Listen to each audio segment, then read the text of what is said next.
पापा की मेहनत को एक नई पहचान देनी है। कैसे हार जाऊं मुश्किलों से मैं, अभी तो माँ के हाथों में पहली कमाई देनी है। हेलो फ्रेंड्स, जय Shri Krishna, Radhe Radhe. Welcome back to my channel. मेरा नाम है सुनंदा। आज हम कहानी सुनने वाले हैं एक लड़के की।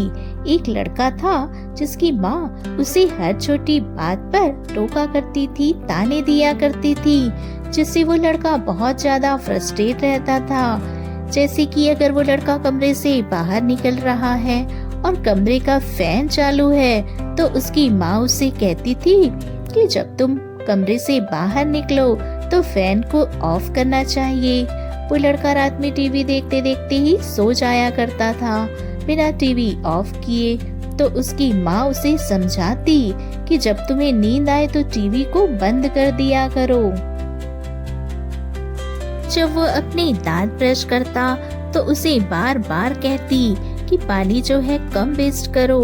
और इसी तरह और भी बहुत सारी छोटी छोटी चीजें, जैसे कि पैर साफ करने का मैट जो है उसे सही रखो, अपने फुटवेयर सही रखो, और भी बहुत सारी छोटी छोटी चीजों के लिए वह उसे टोका करती थी और बार बार सेम चीज रिपीट किया करती थी, जिससे वह लड़का बहुत ज्यादा फ्रस्ट्रेट हो चुका था। वो लड़का तभी यह डिसाइड कर लेता है कि जब मैं थोड़ा बड़ा हो जाऊंगा तो एक अच्छी सी कंपनी में जॉब लेने के बाद बाहर ही सेट हो जाऊंगा, अपने माँ की इन तानों से दूर और अपनी शांति भरी जिंदगी जीऊंगा, सब कुछ अपने हिसाब से करूंगा।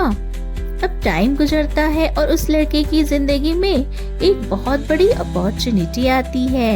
एक बहुत बड़ी कंपनी से उसे इंटरव्यू के लिए कॉल आता है।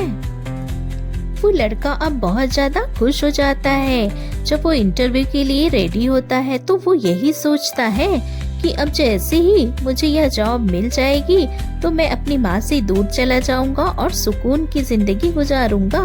और वो जब घर से निकलने वाला होता है तो माँ उसे समझाती है कि बेटा, पूरे कॉन्फिडेंस के साथ उनके सवालों के जवाब देना, और अगर कोई क्वेश्चन तुम्हें ना आए तो मुस्कुराकर ना कह देना।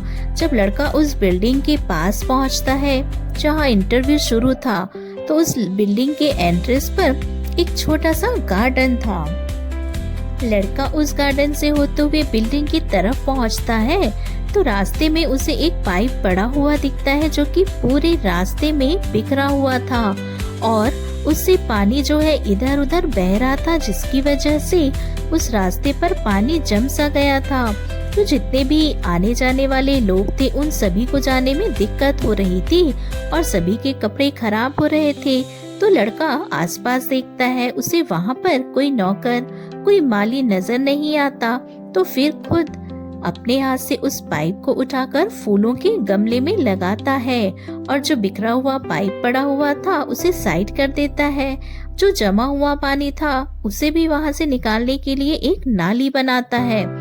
यह सब करने के बाद 10-15 मिनट वेस्ट हो जाते हैं और उसके कपड़े भी थोड़े खराब हो जाते हैं। जब वह बिल्डिंग में सीढ़ियों से ऊपर जाता है तो उसे एक लाइट दिखता है जो ऑन था, और उसके बगल में ही एक विंडो लगी हुई थी जहाँ से सनलाइट आ रही थी। तो उस लाइट को बंद कर देता है और फिर जब वो इंटरव्यू रूम के पास पहुँचता है तो वहाँ पर जो पैर साफ करने का मैट था वह उल्टा पड़ा हुआ था, वो उसे भी फिक्स कर देता है और वेटिंग रूम में वेट करता है अपने नंबर के लिए। जब उस लड़के को इंटरव्यू रूम में बुलाया जाता है तो वह सुनकर हैरान हो जाता है, क्योंकि सामने जो इंटरव्यू लेने वाला था वो डायरेक्ट उससे पूछता है कि तुम कब से शुरू करना चाहते हो। तो वो लड़का कहता है कि आपने तो मुझसे कोई क्वेश्चन ही नहीं किया, तो फिर आपने मुझे सिलेक्ट कैसे कर लिया। तो इंटरव्यूअर उसे कहता है, तुम जब से यहाँ पर आए हो मैं सीसीटीवी में तुम्हें ही देख रहा हूँ। यहाँ से बहुत सारे लोग इंटरव्यू देने के लिए आए और गए, लेकिन किसी ने भी उन चीजों को फिक्स नहीं किया। सभी लोग या तो यह सोचते हुए आगे बढ़ गए कि यह बहुत छोटी सी चीजें हैं, और फिर यह सोचते हुए आगे बढ़ गए कि यह मेरा काम नहीं है, मैं जिस काम के लिए आया हूँ वो काम करता हूँ, लेकिन तुमने सभी चीजों को फिक्स किया और मुझे तुम्हारा वह बिहेवियर वो एटीट्यूड और खास करके वह डिसिप्लिन मैनर बहुत ज्यादा पसंद आया। लड़का यह सुनकर बहुत ज्यादा खुश हो गया और उसने तभी अपनी माँ को याद किया, क्योंकि जिन छोटे छोटे तानों से वह फ्रस्ट्रेट हुआ करता था, उन्हीं की वजह से आज उसे एक बहुत बड़ी कंपनी में जॉब मिल गई थी। तो ये कहानी हमें सिखाती है कि बिना डिसिप्लिन के कोई सपना पूरा नहीं होता और बिना सेल्फ कंट्रोल के कोई सक्सेस टिकती नहीं।